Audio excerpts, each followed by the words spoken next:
Les châteaux d'Europe. Ils font partie de nos paysages et de notre patrimoine culturel.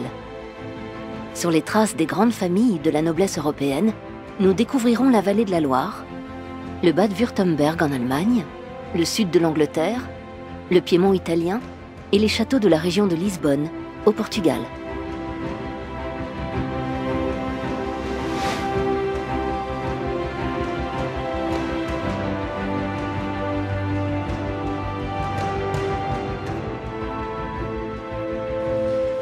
Le fabuleux palais national de Pena, lieu de villégiature de la famille royale et terrain de jeu idéal pour les petits aventuriers en herbe.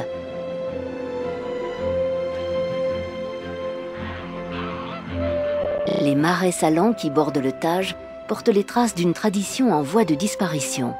Autrefois, l'or blanc servait de monnaie au roi pour payer la solde de son armée.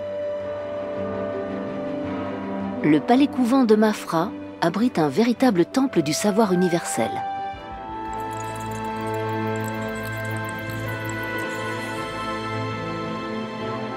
En route pour découvrir les plus beaux châteaux de l'Estrémadure portugaise, notre périple nous mènera au palais de Pena, perché sur les collines de Sintra, puis au palais-couvent de Mafra. Nous achèverons notre voyage en passant par le somptueux palais royal de Queluz, situé aux alentours de Lisbonne. Du haut de ses 113 mètres, le Cristo-Rei veille sur la région côtière de l'Estrémadure. Lisbonne, la reine du Tage, autrefois ville de résidence du roi et capitale d'un empire qui englobait la moitié du monde.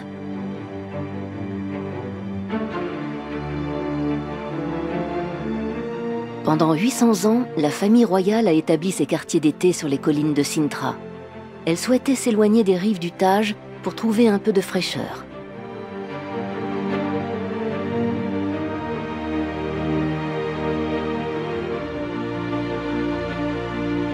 Perché au sommet d'une colline, le palais national de Pena surplombe le paysage verdoyant depuis 170 ans.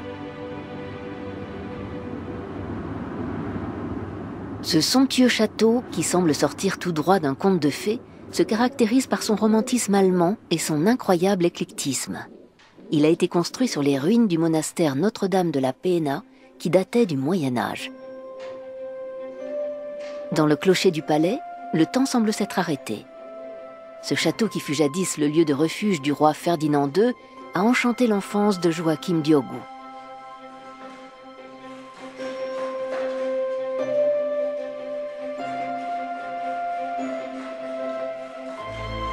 Fils du gardien du château, Joachim adorait fouiner dans les moindres recoins du palais et batifoler dans le cloître du couvent en ruine.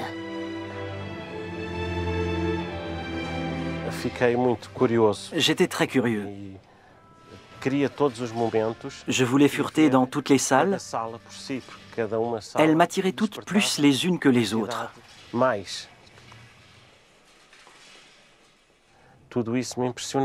J'étais très impressionné parce que ça ne ressemblait pas du tout à ce qu'on avait chez nous.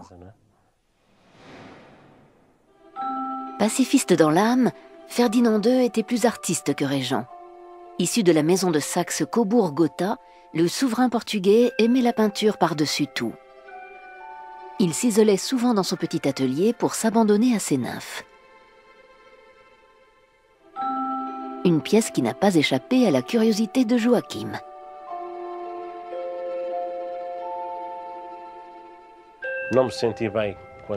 Quand mon père était là, je me sentais mal à l'aise devant toutes ces femmes nues.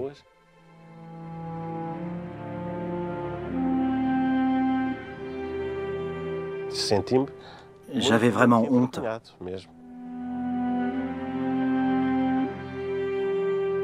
Mais après, je retournais les voir tout seul.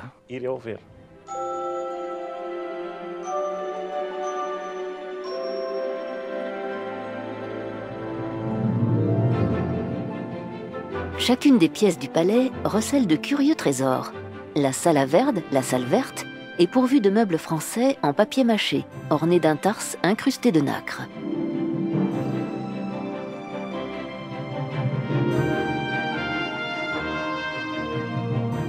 Le père de Joachim a révélé à son fils tous les secrets du château. il lui a fait découvrir les portes invisibles dissimulées dans les murs et les tiroirs cachés du secrétaire de la reine.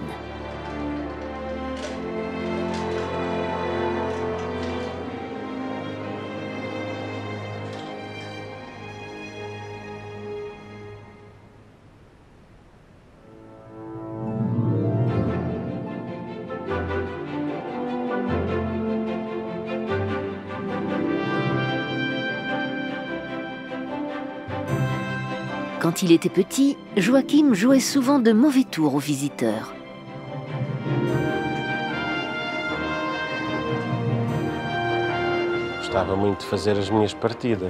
J'adorais faire des farces aux touristes qui visitaient le palais. Je me cachais derrière les rideaux ou sous les tables pour leur faire peur.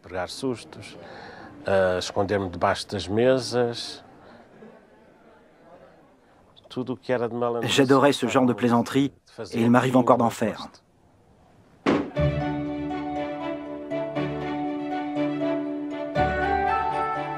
Le jeune garçon n'hésitait pas non plus à tourner en dérision les gardiens du château, en collant par exemple leurs chaussures au sol.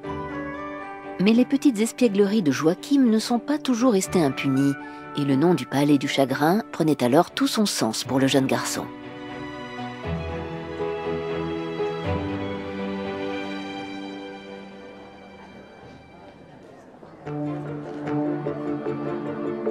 La côte de Sintra, le Cabo da Roca, est le point le plus occidental du continent européen. Ce cap d'une hauteur de 165 mètres est surplombé d'un phare, construit il y a 240 ans.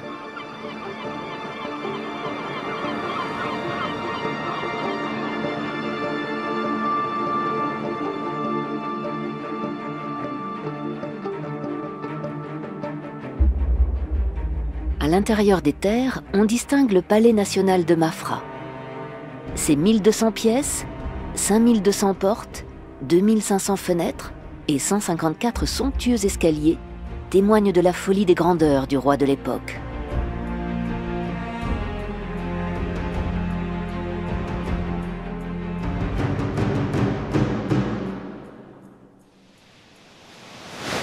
La prodigalité du roi Jean V le Magnanime ne connaît pas de limite. En échange de la construction d'un grand monastère, les moines promettent au souverain, avec l'aide de Dieu, que son épouse lui donnera bientôt un héritier.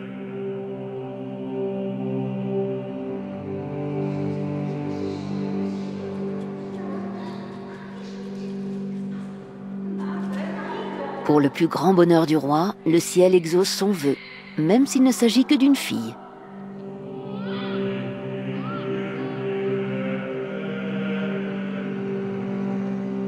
Le souverain tient alors sa promesse et à l'aide de 45 000 ouvriers, 7 000 soldats et de l'or provenant du Brésil, il fait construire pour lui et les moines franciscains un monument à l'image de son pouvoir.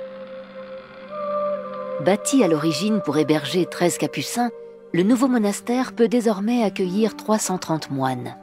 Un lieu sacré monumental qui est aussi un sanctuaire du savoir et de la connaissance. Teresa est la gardienne de ce joyau inestimable.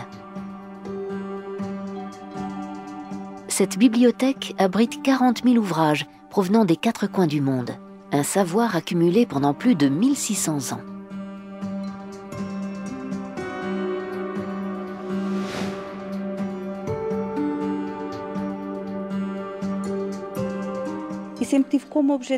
J'ai toujours voulu travailler dans cette bibliothèque et j'ai fini par réaliser mon rêve.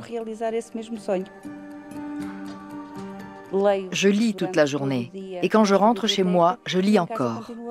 Ma table de chevet est couverte de livres.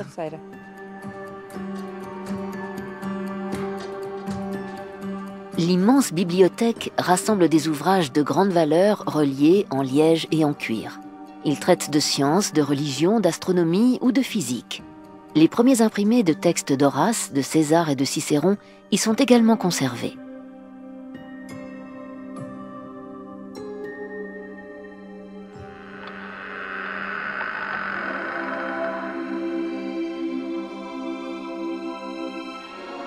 Un livre a particulièrement attiré l'attention de Teresa Amaral. Il date de 1583, du temps où les Portugais partaient à la conquête du monde avec une armada de navires.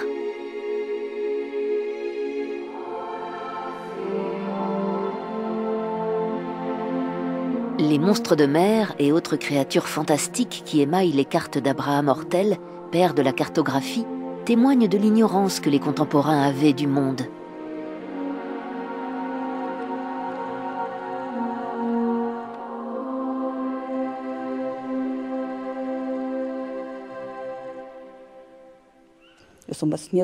Je suis une rêveuse. Je m'évade souvent vers d'autres mondes, je voyage, et la bibliothèque est un endroit parfait pour se laisser aller à la rêverie.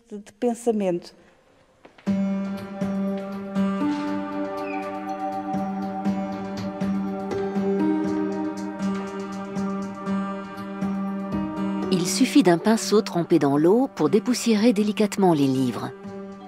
Le bois des étagères permet de protéger les ouvrages de l'humidité. Tous les 2 mois, la bibliothécaire redonne vie aux vieux livres raidis par le temps en les feuilletant rapidement et en soufflant dessus.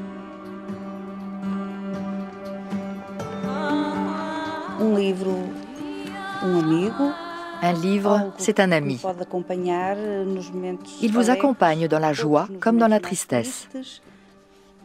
C'est un objet que je protège, parce que j'y tiens vraiment.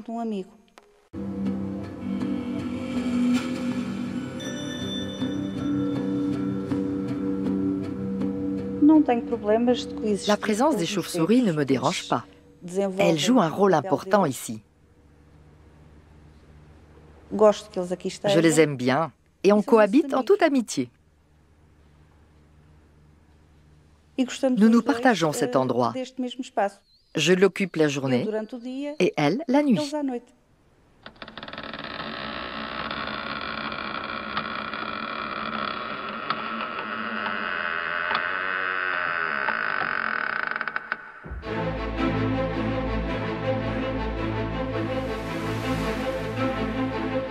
La basilique de Mafra. Ces 2 tours abritent 104 cloches en bronze, fondues à Anvers.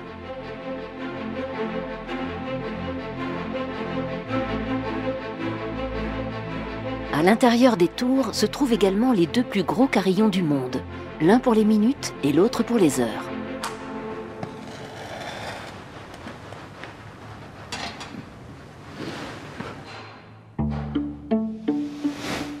Sous les combles interminables du palais, logeaient autrefois des domestiques et des moines.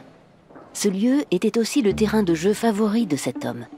Enfant, il adorait regarder travailler son père, le carillonneur officiel du palais.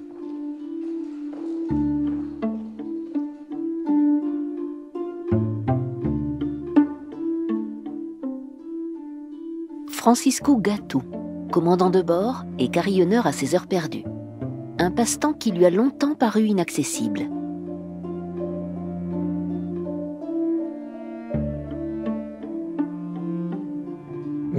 Mon père m'interdisait de toucher au carillon. Je m'asseyais à côté de lui et quand j'essayais d'appuyer sur une touche, il me donnait une petite tape sur la main. Ça se comprend, on m'aurait entendu à l'extérieur.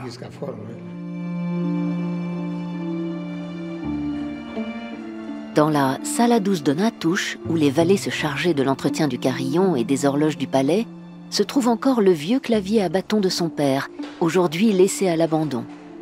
Autrefois, les touches et les pédales du clavier étaient reliées au battant des cloches du carillon par un mécanisme de traction.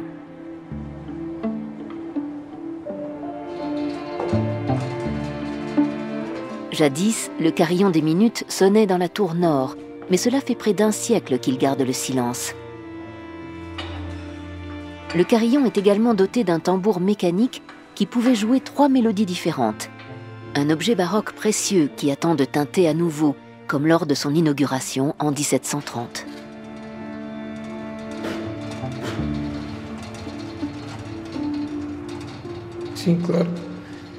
J'ai vu le carillon de Mafra s'abîmer avec le temps. Ça m'a fait mal au cœur.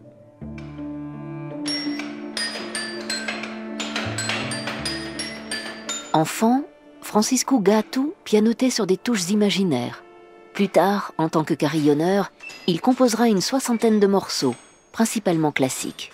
À l'aide de ses pieds et de ses poings, Francisco fait tinter 217 tonnes de cloches en bronze situées dans chacune des tours.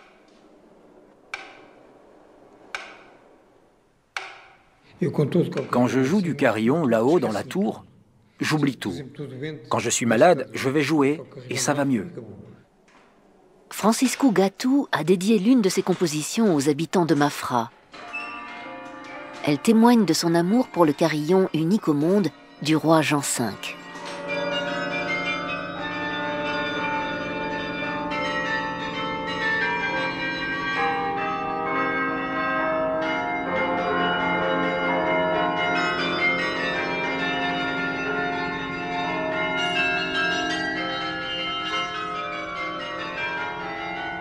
Mais le tintement des cloches s'avère aussi être une source de danger pour les carillonneurs de la région, qui semblent être frappés d'une malédiction qui dure depuis des siècles. En effet, des cloches mal fondues ou discordantes ont poussé plus d'un carillonneur au suicide. Rongés par la honte et le désespoir, certains ont préféré mettre fin à leur jour en se jetant du toit de la basilique de Mafra. Ce carillon, il vous attire. C'est un instrument très lourd, mais qui vous élève.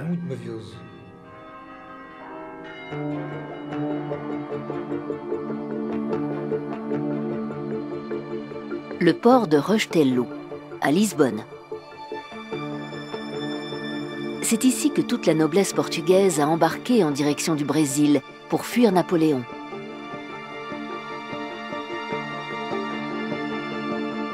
Visible à des kilomètres à la ronde, le Cristo-Rei veille sur Lisbonne depuis 1959.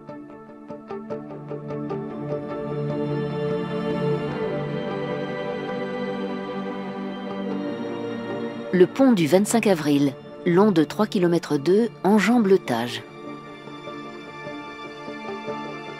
L'aqueduc des eaux libres. Ce sublime ouvrage a résisté au tremblement de terre qui a secoué la capitale portugaise en 1755. Tout comme le palais des marquis de Fronteira, de style Renaissance portugaise.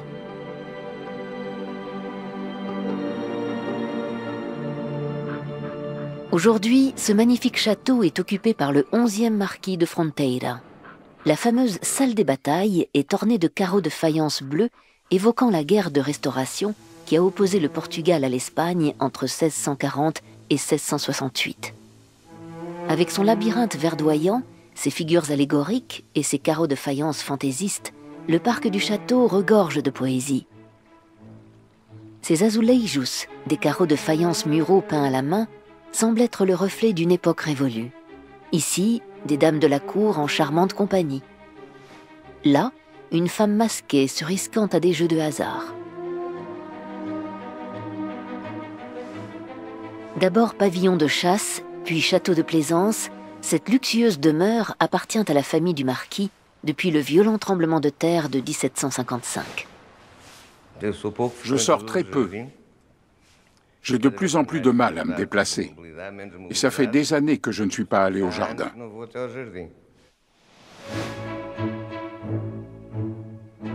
Un des points de vue du jardin rompt toutefois le charme de cette oasis de verdure. Ce bijou d'architecture a dominé le paysage pendant 300 ans, jusqu'à ce que la capitale portugaise empiète peu à peu sur son territoire et vienne troubler la tranquillité de ce petit coin de paradis.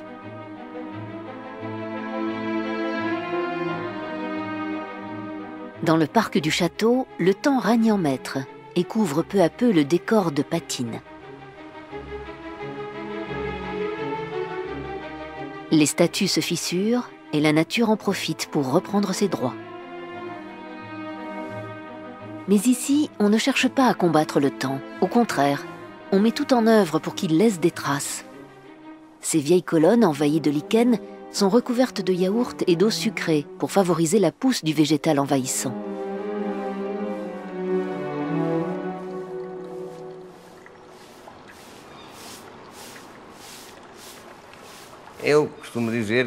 Je dis souvent que la lutte contre le temps est un combat perdu d'avance.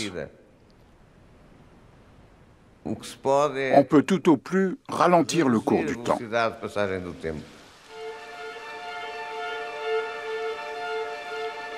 La Casa do Fresco, le pavillon de fraîcheur, recèle un secret. Parmi les coquillages et les verroteries qui ornent ces murs se cache un service en porcelaine. Utilisé autrefois par le roi en personne, il a été incrusté dans les façades du pavillon en souvenir de son inauguration et de la fidélité de la famille du marquis envers le roi durant plusieurs siècles.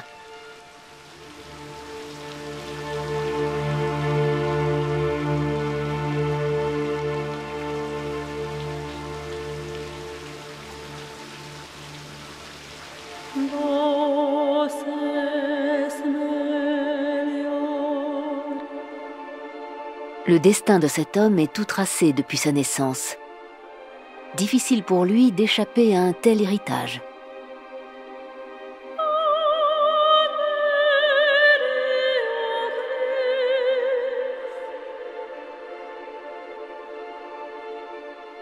Je sentais le poids de cette tradition et de ce qu'elle imposait.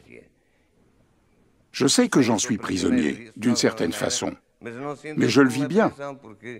Je m'y suis fait, ça fait partie de ma vie.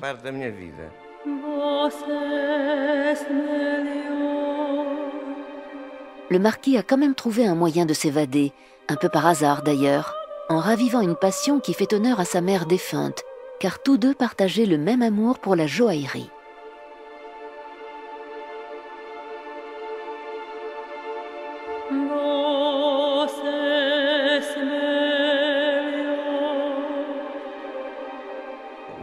Pourquoi ça me fascine?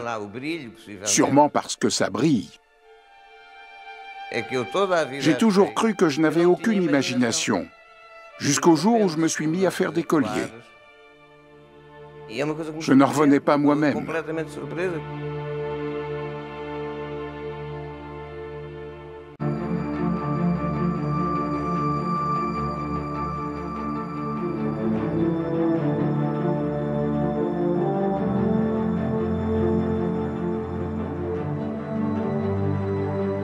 Le pont Vasco de Gama est le pont le plus long d'Europe. Il enjambe le delta du Tage sur une distance de 17 km.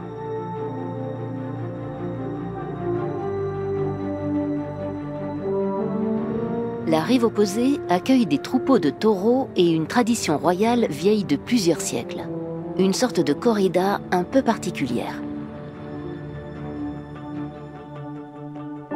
En 1451, la première arène de Lisbonne est construite en l'honneur du mariage de la princesse Éléonore de Portugal et de l'empereur Frédéric III de Habsbourg.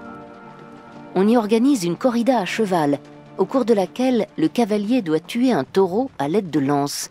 La tourada portugaise était née. Une discipline pratiquée encore aujourd'hui au sein de l'arène d'Alcochete. Sonia Matias est la première femme au Portugal à exercer le métier de toréador.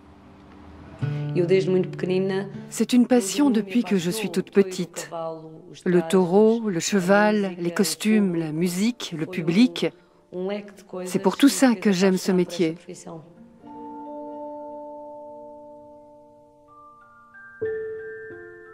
Autrefois, la corrida était réservée exclusivement aux rois et aux nobles, comme en attestent ces superbes costumes en soie et en velours, ornés de broderies en or et ces tricornes à plumes de style Louis XV.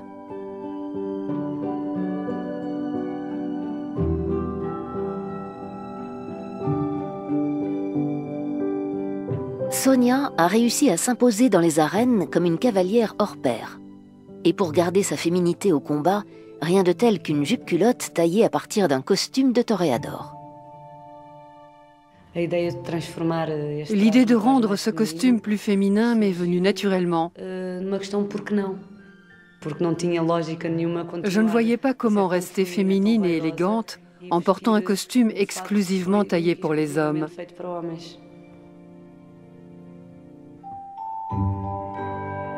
Sonia a dû faire preuve de beaucoup de ténacité pour se faire une place au sein de cet univers très masculin. Aujourd'hui, elle incarne, aux yeux d'un bon nombre de Portugaises, un symbole de réussite.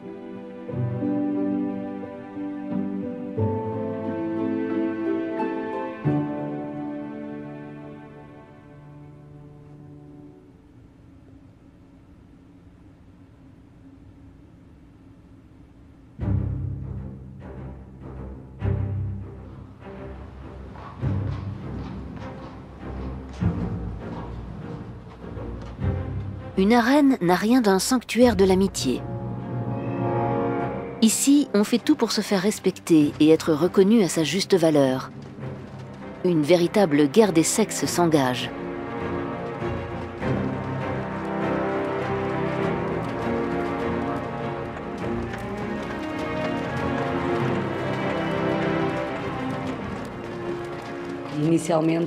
Au départ, on ne m'a pas regardé d'un bon œil. En tant que rivale d'abord, mais en tant que femme aussi. J'ai d'ailleurs souvent été une concurrente de taille. J'ai très vite remporté des succès et ma réussite était loin de plaire à tout le monde.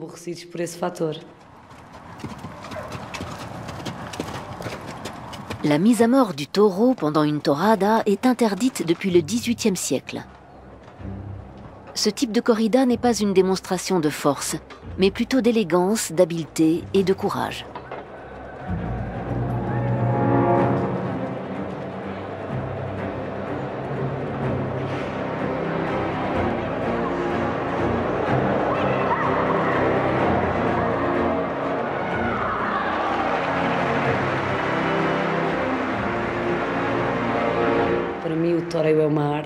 Pour moi, la tauromachie est un art. Je ne dis pas que le taureau ne souffre jamais, mais c'est loin d'être aussi violent que ce qu'on imagine parfois. Je ne suis pas triste pour le taureau, mais j'ai beaucoup de respect et d'admiration pour lui.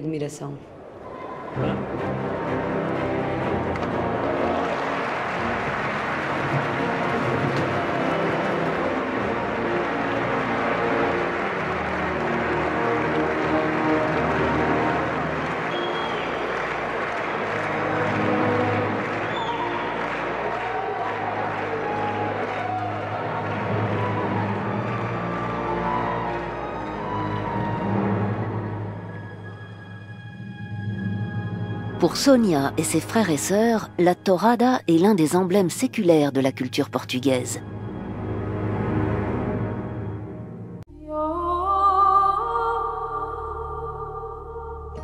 Le village d'Alcouchete. Cette statue rend hommage au paludier des marais salants qui émaillent la région.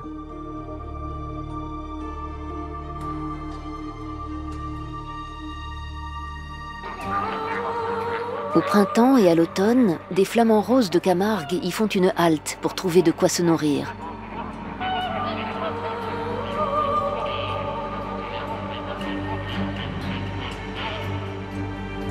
Ces marais salants rouges étincelants sont alimentés depuis plusieurs siècles par l'eau du delta du Tage.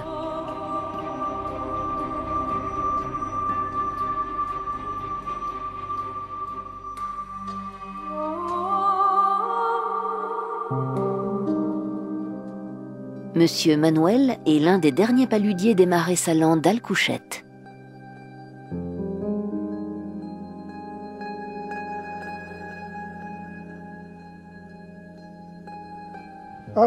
Tout est différent maintenant. Les choses ont bien changé depuis mes débuts dans les marais salants. Avec le sel, il faut savoir rester patient. Rien n'est jamais pareil. Un jour c'est comme ci, l'autre jour c'est comme ça. C'est comme avec les femmes, il faut être patient pour réussir à se supporter.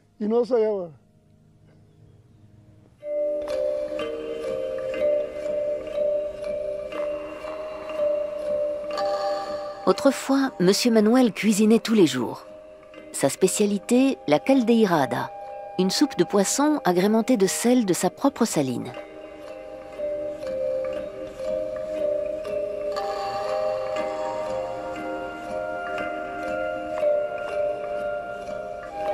Les régents du Portugal, eux aussi, connaissaient la valeur du sel.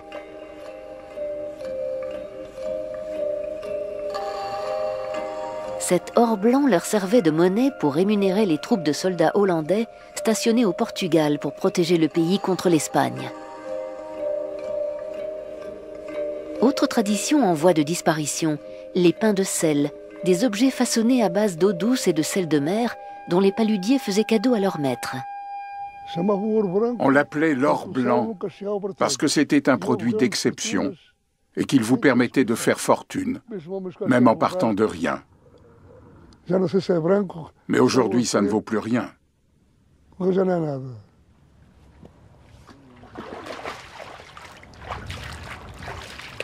Le sel d'Alcouchette a longtemps été une marchandise très prisée dans la région, mais aussi dans le reste du monde. Il servait entre autres au salage de la morue et à la préparation du bacalhau, un plat traditionnel au Portugal.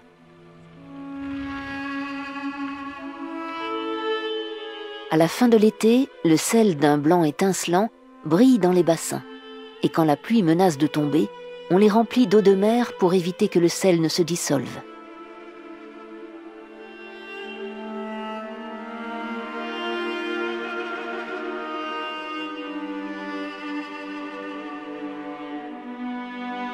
L'un des plus beaux moments de la vie d'un paludier est sûrement la naissance d'une pyramide de sel. Mais de nos jours, le monde du travail a changé et la fin de ce métier ancestral est proche.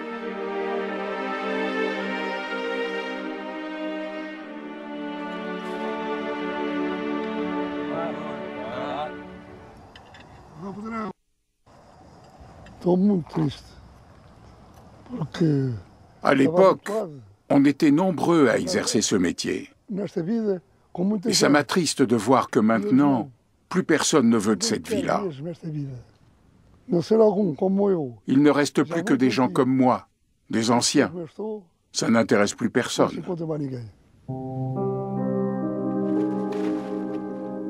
Monsieur Manuel sait que seul un miracle pourrait sauver sa profession.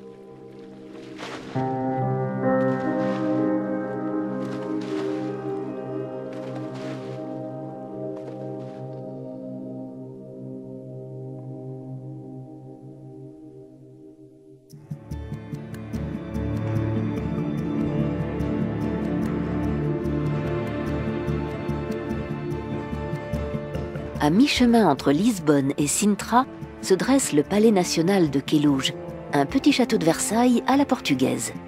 Il servait de résidence d'été à la famille royale.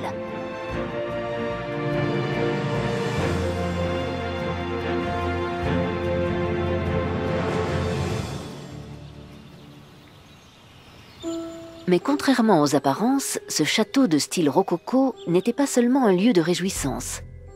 Autrefois, en journée, on entendait jaillir des pièces majestueuses du palais les cris de désespoir de Maria Ier, la première reine du Portugal.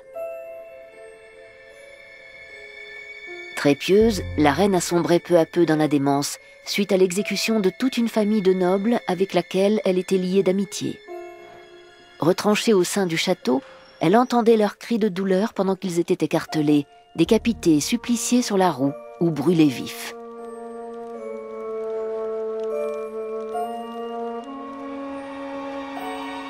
En 1793, les ministres du gouvernement déclarèrent Maria Ier inapte à exercer sa fonction de reine en raison de sa démence. C'est son fils, Jean VI de Portugal, qui assura alors la régence.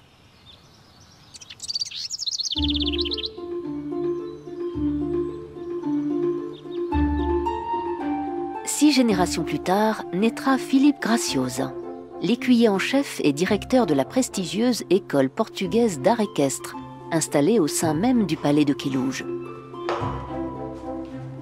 Les écuries du château abritent aujourd'hui 60 étalons.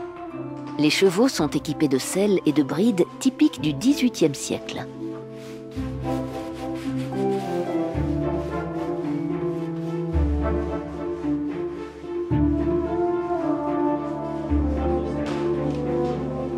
Trois heures par jour, les 15 cavaliers bénévoles de l'école montent à cheval uniquement par amour et par passion pour l'équitation.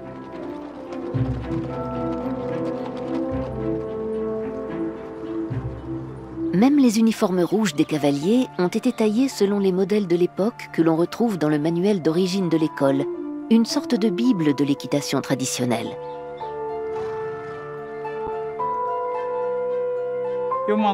Je suis toujours en activité, non seulement parce que j'appartiens à la noblesse, mais avant tout parce que j'aime ce style d'équitation.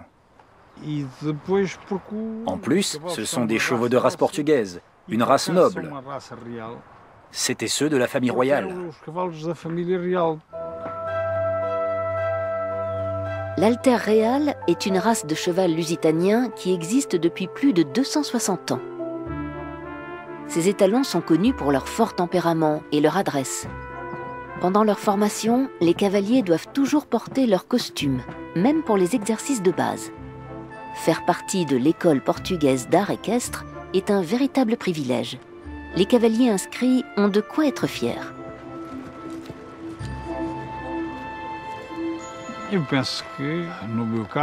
C'est une fierté d'être portugais et de monter un cheval lusitanien. Nous avons des selles portugaises. C'est un art qui vient d'ici.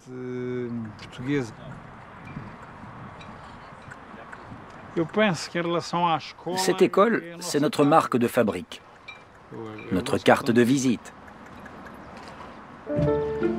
Tout comme la quadrille, un ballet réalisé par les cavaliers et leurs chevaux.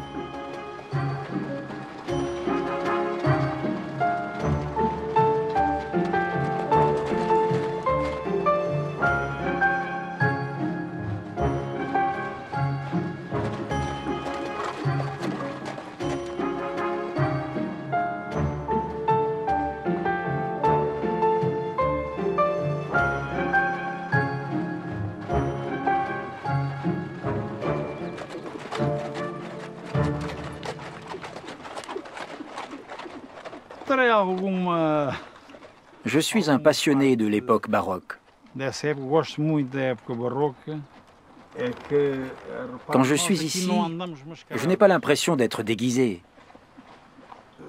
Pour moi, je suis habillé normalement.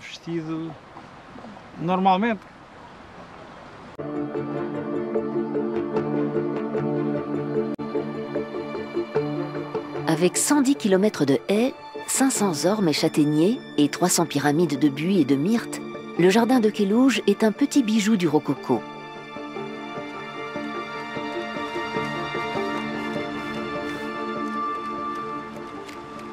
José Gardet, jardinier en chef du château, se consacre corps et âme à l'entretien de ce somptueux jardin.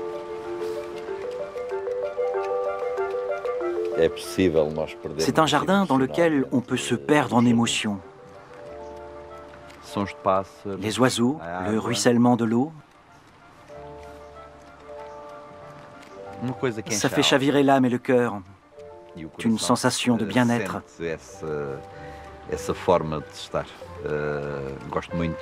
J'aime beaucoup ce jardin. Y passer du temps, me mettre sous les arbres. Seuls 7 jardiniers prennent soin de ce jardin luxuriant tout au long de l'année.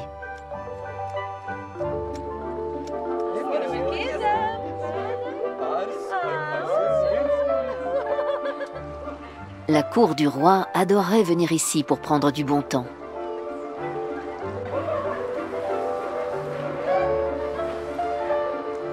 Le jardin est le prolongement naturel du château. L'originalité des haies soignées et des arbustes taillés en forme de boule ou de pyramide contraste avec la routine du gouvernement et le protocole de la cour.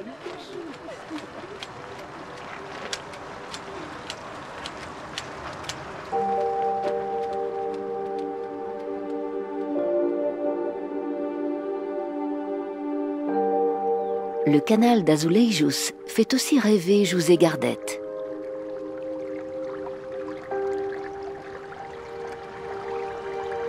Quand les portes en fer situées aux extrémités du canal se referment, celui-ci se remplit d'eau. Les murs qui le bordent sont ornés de carreaux en faïence illustrant la soif de découverte et de volupté des Portugais à l'époque.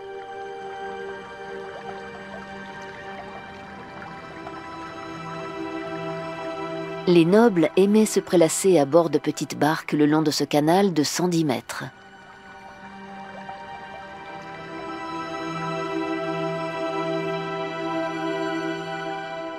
Le soir, des torches en forme de cornes d'abondance flamboyaient le long du canal.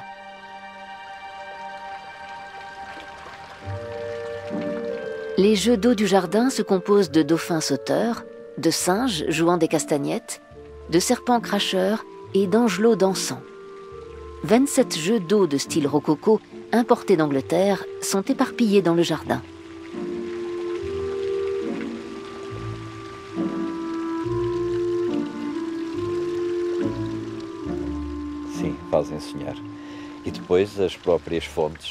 C'est une invitation au rêve. Les fontaines, Neptune, la Néréide, nous touchent de manière différente. Elles alimentent notre imaginaire. On se représente toutes ces divinités. Les fontaines du parc sont nettoyées comme il y a 250 ans, à la main avec une brosse et de l'eau.